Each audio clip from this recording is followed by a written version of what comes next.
ఇక హైదరాబాద్ లో ప్రస్తుతానికి ఇంధనం ఎల్పీజీ కొరత లేదని జాయింట్ సిపి శ్వేతారెడ్డి తెలిపారు. సరిపడా స్టాక్ అందుబాటులో ఉందని, సోషల్ మీడియాలో వచ్చే ప్రచారాల్ని నమ్మవద్దని సూచించారు. కృత్రిమ కొరత సృష్టించే వారిపై కఠిన చర్యలు తప్పవంటున్న జాయింట్ సిపి శ్వేతారెడ్డితో మా ప్రతినిధి Praveen face to face.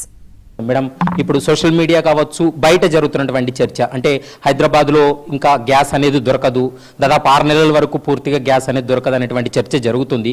Hyderabad police తరఫున మీరేం చెప్పాలనుకుంటున్నారు? చాలా మంది పబ్లిక్ కొంత ప్యానిక్ గురయ్యేటువంటి అవకాశం ఉంటుంది కాబట్టి.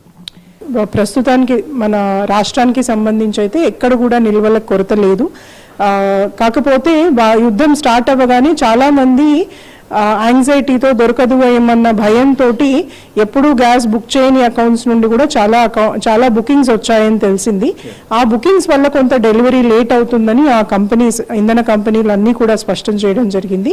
నిల్వల్లో లోపం కానీ, తక్కువ నిల్వలు ఉండడం వల్ల కానీ కాదు. అట్లాగే మిగతా ఇంధనం కూడా ఎక్కడ కూడా ఎటువంటి ప్యానిక్కి లోన్ అవ్వాల్సిన అవసరం లేదు అని స్పష్టంగా మాకు తెలియవస్తుంది. అట్లాగే మేమందరం కూడా సిటీలో కూడా ఎటువంటి లా అండ్ ఆర్డర్ సిచ్యువేషన్ దీనివల్ల తలెత్తకుండా తీసుకోవాల్సిన చర్యలు అన్నీ తీసుకుంటున్నాము.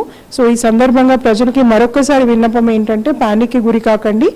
సఫిషియెంట్ నిల్వలు ఉన్నాయి. అలాగే డెలివరీ బాయ్స్ కానీ, మిగతా ఇంధన కంపెనీలకు సంబంధించిన ట్రక్స్ కానీ వాటన్నిటి సేఫ్టీ కూడా మనకి ఇంకా ఎంతో ముఖ్యం ముందు కన్నా.